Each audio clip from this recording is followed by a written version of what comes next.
What's going on, guys? It's Groove back again with another video, and today up on the chopping block we have Bitcoin, everything divided by 21 million. I've read a lot of Bitcoin books. This one is really good. So each chapter in this book takes on a different route down the rabbit hole of Bitcoin. So, when everybody thinks about Bitcoin, they think of cryptocurrency, they think of number go up, I'm gonna put some money in, hit the jackpot, pull some money out, and then I can go buy whatever. But this book breaks down how Bitcoin relates to all different aspects of life. It's not just number go up. It's not just when Lambo, when can we get a mansion or take a trip or vacation. And he goes over different aspects of how Bitcoin is related to, different aspects of life. And so we're going to break down some of those today. And in this first video, we're going to talk about how Bitcoin is related to time. It's like, what the heck does Bitcoin have to do with time? But it's got a lot to do with time. And we're going to break that down today. As time goes by, we see the old system and it's starting to crack. And the old system is the fiat system, the system that we're living under right now. It's starting to crack. We know this. People can't get a house anymore. Like, the average person can't afford a house. If you want to go to school, student loan debt is through the roof.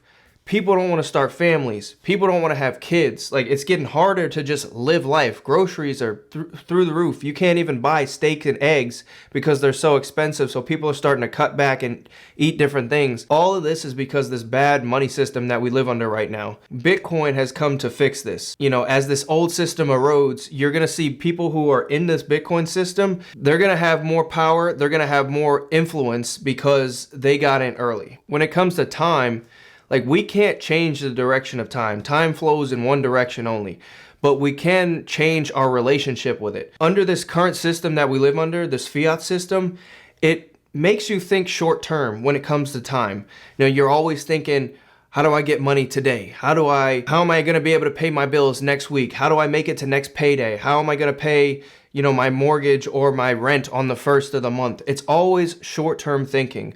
Or you're like, oh, I really want this, so I'm going to buy it right now. When you have a monetary system that flourishes, that allows you to save your money, that hey, I'm going to put my money here, I'm going to store it here, and it's going to be worth more in the future, it allows you to think differently. You don't think next week. You're thinking 5, 10, 15 years from now. You think long term.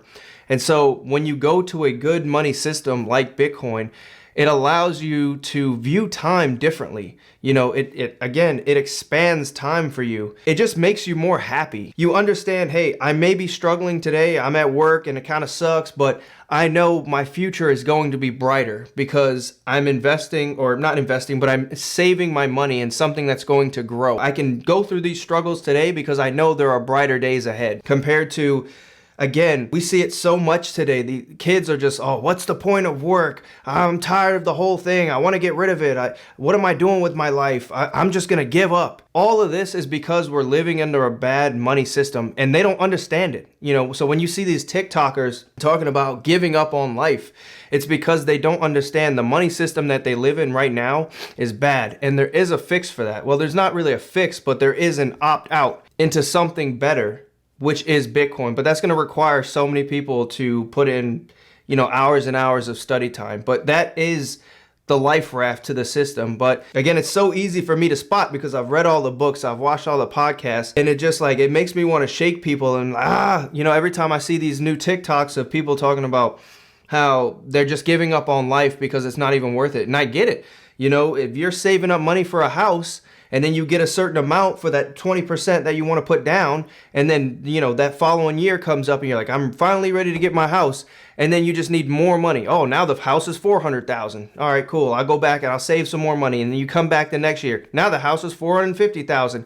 It's like you can never get ahead in this system, but saving your money in something that grows over time allows you to get into, participate, to know that you're going to have more money in the future than you have right now, which again, it changes your relationship to time. There's only two things that you can do with time. You can either kill it or let somebody else waste it.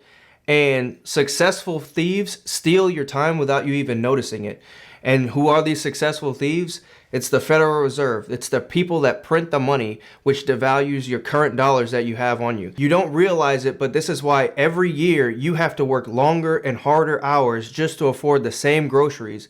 It's because these people are stealing your time, which is connected to your money, without you noticing it. So again, people are like, man, I'm really struggling. I don't understand why. And it's because your money is being devalued. Your time, which is connected to that money, is being devalued. In Bitcoin, it's the complete opposite. And it keeps getting more and more valuable over time. If you just save your money in Bitcoin, you will have more money next year and the year after and the year after. Whereas if you're just working for dollars, you're getting devalued over time and your time is being stolen from you. And so now you got to work longer hours. You got to work harder and longer just to get the same groceries, just to get the same house. You know, you wanted that one house, it was $300,000. And then the next year it's 350, and then the year after that it's 400, and then the year after that it's 5. And so you have to work harder and harder and harder and longer just to get the same house.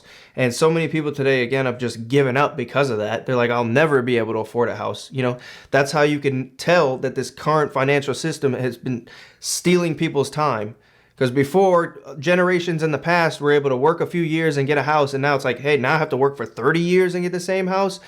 And so this is how your time is stolen from you in this current monetary system. It's kind of wild how money and time is connected like this. So another thing that connects Bitcoin and time is the blockchain. So, you know, you may have heard of the blockchain, but originally Satoshi Nakamoto called it the time chain. If you peel back some of the curtains, you'll hear some people say before Bitcoin and after Bitcoin, like they've made a new like AD or BC. And that's because Bitcoin is an honest truth ledger of time. Every 10 minutes, a new block is added to this time chain. Whenever you want to transact or send Bitcoin to one person or another, that record is kept forever. It's kind of crazy. Like when you think about history, we really don't know what happened. You can read all the history books in the world that you want. History was wrote by the victors. So we really don't know exactly what happened, or if that is the exact, if it happened exactly like that, or maybe they lied. Oh, these people were over here were bad, so we had to go over there and liberate the people. And so now we look like the victors, but then they really just wanted to go over there and steal from them. But we don't know if that's exactly what happened. But this is the first time since Bitcoin has been discovered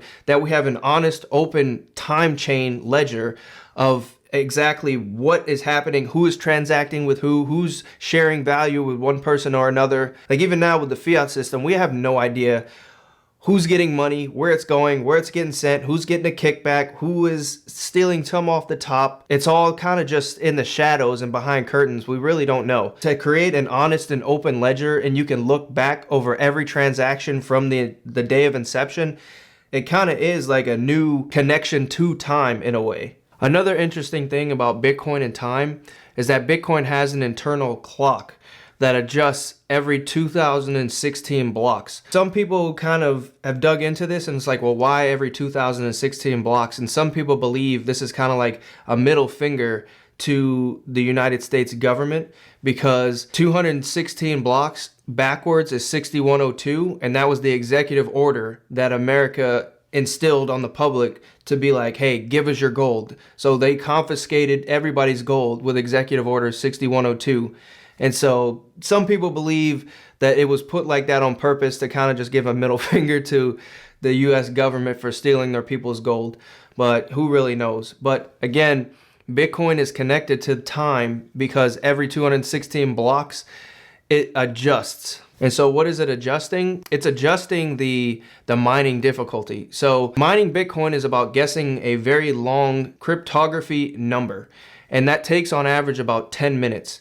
And the more people that try to guess this number, it ups the difficulty to keep it, again, in that 10-minute range. Because if you have a whole bunch of people trying to guess it at once, if the difficulty doesn't go up, then maybe somebody will find that number every 2 minutes. Or if there isn't that many people on the network, maybe it might take 20, 30 minutes. So the difficulty adjusts depending on how many people are trying to mine.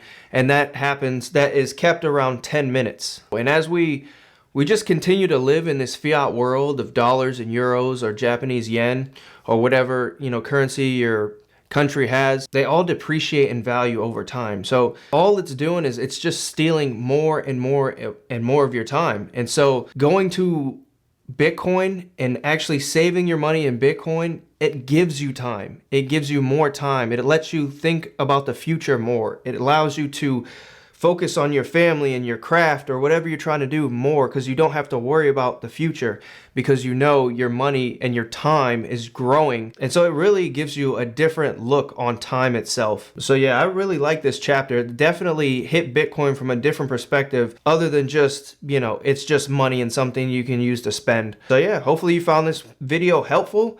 Hit a like and subscribe if you haven't already, and I'll catch you guys in the next one. Peace.